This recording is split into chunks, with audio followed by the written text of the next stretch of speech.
Meus amigos, sejam bem-vindos aos Só Fatos Curiosos da Segunda Guerra Mundial. No vídeo de hoje, você vai conhecer 12 dos mais cruéis homens da Segunda Guerra Mundial. Antes, nos apoie. Se inscreva, ativa o sino, deixa o like e compartilha no final.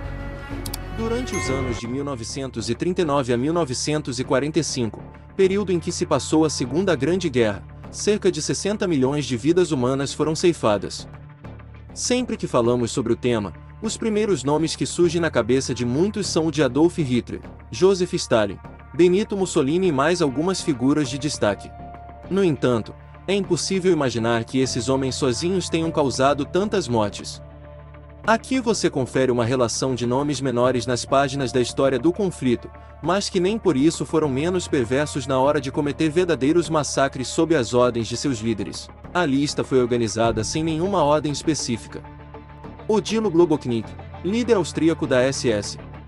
Odilo Globoknik foi general da SS, Schutzstaffel, tropa de proteção, em alemão, na Áustria e teve papel importante na Operação Reinhard, o plano para exterminar os judeus europeus da Polônia ocupada pelo governo geral do Partido Nazista. Durante seu mandato, mais de 1,5 milhão de judeus foram mortos nos campos de concentração de Treblinka, Sobibor, Belzec e Majdanek, instalações que ele mesmo ajudou a organizar e supervisionar. Historiadores acreditam que ele se inspirou nos programas nazistas de eutanásia quando teve a ideia de usar câmaras de gás. Corrupto e completamente sem escrúpulos, ele explorou judeus e não-judeus como mão de obra escrava em seus campos de trabalhos forçados.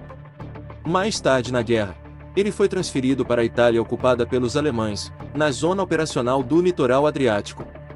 Lá, converteu um antigo moinho de arroz em um centro de detenção equipado com um crematório. Milhares de judeus, prisioneiros políticos e guerrilheiros foram interrogados, torturados e assassinados. Globoknik foi capturado pelos aliados em 31 de maio de 1945, mas cometeu suicídio no mesmo dia, ao ingerir uma pílula de cianeto. General Mario Roata, a Besta Negra, da Itália. Apelidado de Besta Negra por seus próprios homens, o general italiano fascista Mario Roata mandou matar milhares de cidadãos iugoslavos e enviou outros milhares para a morte em campos de concentração. Historiadores afirmam que a taxa anual de mortes no campo de concentração de Rab, na Croácia, era maior que o nível médio de mortalidade em Buchenwald. Em 1942, Roata implementou uma política de terra arrasada nos territórios da Iugoslávia em um esforço para limpar etnicamente a região. Ele ordenou a seus homens que matassem famílias inteiras, seja por meio de agressão física ou do uso de armas de fogo. Como muitos criminosos de guerra italianos, a Besta Negra nunca foi a julgamento após a guerra, e viveu em Roma até 1968, quando faleceu. Dr. Joseph Mengele, o Anjo da Morte.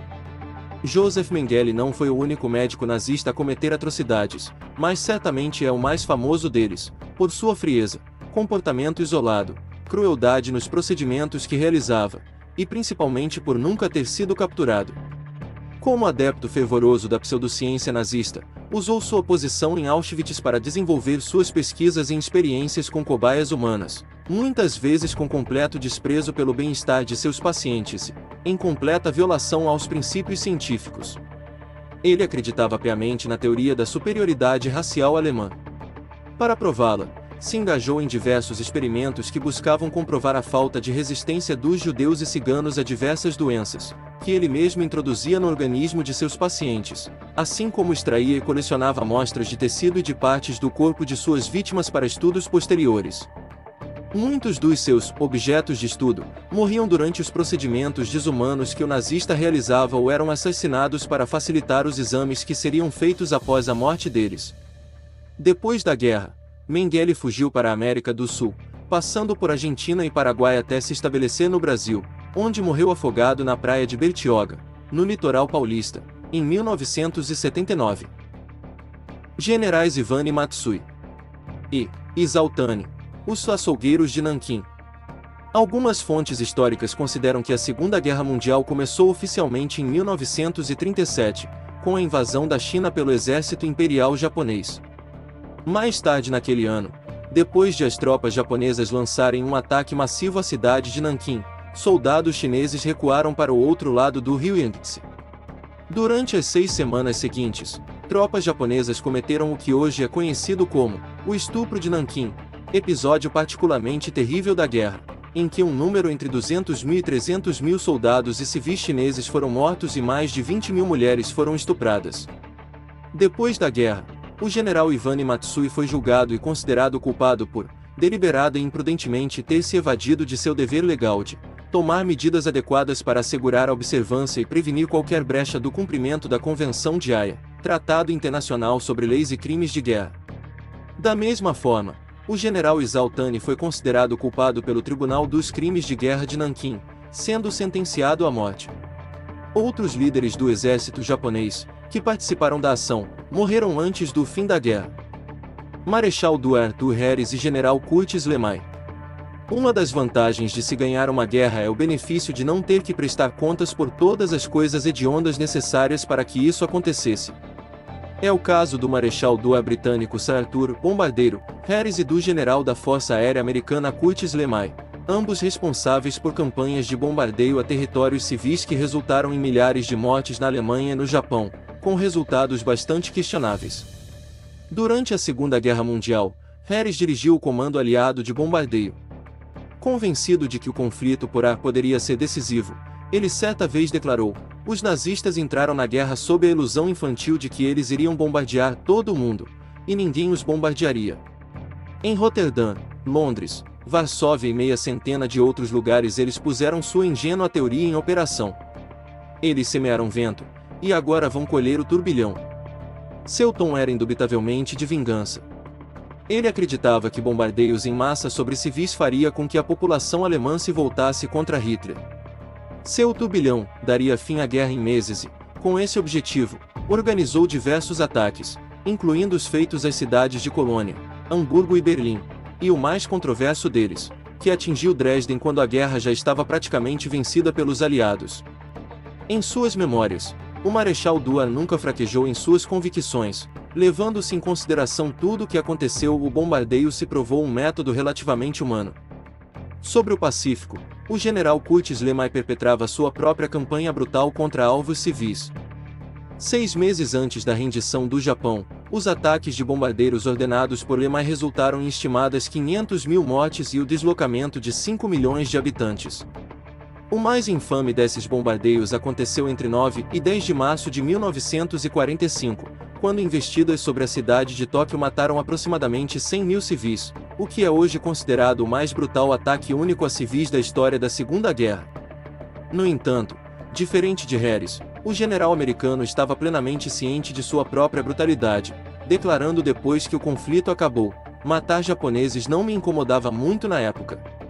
Eu suponho que se tivéssemos perdido, eu seria julgado como um criminoso de guerra. Oscar de Levangar, comandante especial da SS. Mesmo se considerarmos toda a brutalidade do regime nazista, o comandante especial da SS, Oscar de Levangar, ainda é considerado uma das pessoas mais depravadas a vestir um uniforme alemão durante a guerra. Ele era alcoólatra, viciado em drogas, pedófilo e tinha forte tendência à violência, e sua unidade era considerada a mais sanguinária de todas dentro da SS. Em 1940, Heinrich Himmler colocou de Levangar como responsável por uma brigada de caça formada inteiramente de criminosos condenados, todos eles ex-caçadores. Quando ficaram arregimentados na Bielorrússia, de Levangar e seus homens enfrentaram guerrilheiros na região, mas também mataram civis que moravam em vilas que estavam no lugar errado, na hora errada. Seu método de execução em massa favorito era prender a população local dentro de um celeiro, atear fogo à estrutura e atirar com metralhadoras em todos que tentassem fugir. Acredita-se a ele a morte de pelo menos 30.000 pessoas, isso somente no tempo que passou na Bielorrússia. Ele foi preso em 1º de junho de 1945 e espancado até a morte por seus captores poloneses. Hans Frank, o açougueiro da Polônia. Amplamente ignorado pela história, Hans Frank governou e aterrorizou a Polônia ocupada entre 1939 e 1945. Como ex-advogado de Hitler, ele tentou espelhar o seu estilo de governo no do próprio Führer. Conhecido como o açougueiro da Polônia, milhões de vidas foram tiradas sob seu jugo, e apesar de não ser considerado um dos homens mais poderosos do Terceiro Reich, Ele foi um dos principais responsáveis pelo reino de terror alemão sobre a Polônia durante toda a guerra. Sua indiferença ao sofrimento humano não conhecia limites. Em 1940 ele teria dito, em Praga, grandes cartazes vermelhos estavam expostos, e neles podia-se ler que 7 tchecos foram fuzilados naquele dia. Eu disse para mim mesmo, se eu tivesse que colar um cartaz para cada 7 polacos fuzilados, as florestas da Polônia não seriam suficientes para manufaturar tanto papel. Frank foi um dos 10 criminosos de guerra enforcados em Nuremberg em 1946. Dr. Shiro Ishii, líder da unidade 731. Antes da guerra, o governo japonês pôs o Dr. Shiro Ishii como encarregado do Departamento de Purificação e Abastecimento de Água para o Combate de Epidemias, mais conhecido como Unidade 731. Na verdade, o órgão servia de fachada para uma unidade de pesquisa e desenvolvimento de armas químicas e biológicas. Localizada perto da cidade de Harbin, na China, a instalação empregava cerca de 3.000 funcionários. Ishii certa vez afirmou que a missão que os deuses deram aos médicos é a de bloquear e tratar doenças, mas ele fez questão de deixar bem claro que o trabalho que realizaria naquele local seria o exato oposto desse princípio. Durante a guerra, ele presidiu um time de cientistas que experimentou algumas das doenças mais terríveis do mundo: antraz, peste, gangrena gasosa, varíola, botulismo, entre outras, em cobaias chinesas e até mesmo em alguns prisioneiros de guerra aliados, que eram obrigados a inalar e ingerir agentes patogênicos e até receber injeções que os contaminariam.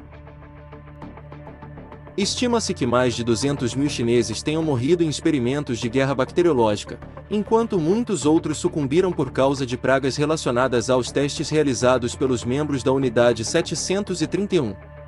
Ao fim da guerra, o Dr. Ishii simulou sua própria morte e se escondeu das forças americanas de ocupação, mas sua farsa foi descoberta e ele foi capturado.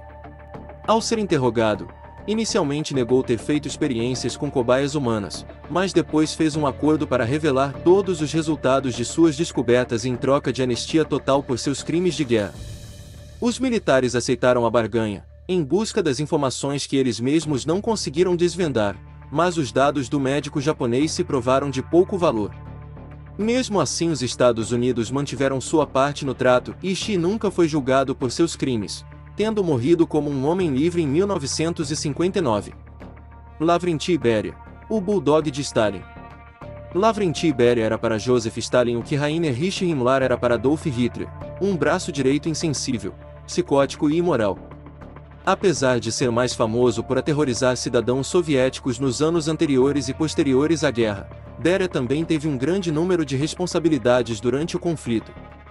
Como chefe de protocolo em comando do Ministério do Interior da União Soviética, ele foi responsável por diversas operações anti-guerrilha no fronte oriental. Com a aprovação de Stalin, Beria ordenou a execução de 22.000 poloneses, oficiais, policiais, doutores e outros mais, no massacre de Katyn, em 1940. Ele mobilizou milhões de prisioneiros para os campos de concentração soviéticos, chamados Gulag, e os obrigou a contribuir para o esforço de guerra da União Soviética. Foi ele quem criou o projeto Morte aos Espiões, que capturou e matou um grande número de soldados que estavam batendo em retirada. Beria ainda organizou deportações em massa de tártaros da Crimeia, alemães do Volga e muitos outros grupos étnicos. Depois de a guerra ter terminado, o Bulldog ficou encarregado de punir e executar supostos colaboradores dos nazistas, incluindo um grande número de inocentes e até prisioneiros de guerra russos. Em conjunto com o ditador soviético, foi responsável por milhões de mortes na Rússia.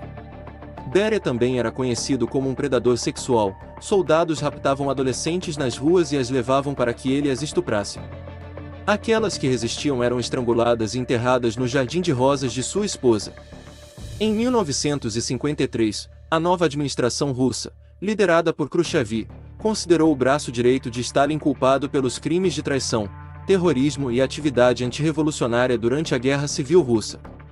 De acordo com relatos oficiais, um trapo de pano teve que ser enfiado na boca de Beria na hora de sua execução para silenciar os seus choramingos. Heinrich Himmler, Reichsführer da SS. Heinrich Himmler serviu a Adolf Hitler como Reichsführer da SS, cargo mais alto dentro da organização, equivalente à patente de marechal de campo, e foi um importante membro do Partido Nazista. Longe da imagem de lunático geralmente associada a ele, Himmler era a força ideológica e organizacional por trás da ascensão da SS. Contudo, em meio às suas múltiplas atividades, a mais lembrada é o seu papel no planejamento e na implementação da solução final para o problema judeu, função dada a ele pelo próprio Führer. Em 4 de outubro de 1943, Himmler fez seu discurso mais famoso, em uma reunião de generais da SS na cidade de Poznan. Ele justificou o genocídio dos judeus na Europa com as seguintes palavras: "Aqui diante de vocês, eu quero tratar explicitamente de um assunto muito sério. Quero dizer aqui a aniquilação do povo judeu. Muitos de vocês saberão o que isso significa quando houver 100 corpos deitados um ao lado do outro, ou 500 ou 1000. Essa página de glória em nossa história nunca foi escrita e nunca será escrita. Nós temos o direito moral, nós somos obrigados para com nosso povo a matar as pessoas que queriam nos matar." Para esse fim, Himmler formou o Einsatzgruppen, grupo de intervenção, em alemão, e ordenou a construção dos campos de extermínio. Junto a Adolf Eichmann e Reinhard Heydrich, ele supervisionou o assassinato de 6 milhões de judeus, entre 200.000 e 500.000 ciganos, além de integrantes de várias outras etnias. Ele foi capturado em 1945, tentando se passar por um sargento, e teve marcada a data de seu julgamento por crimes de guerra, mas se suicidou engolindo uma pílula de cianeto antes de ser interrogado.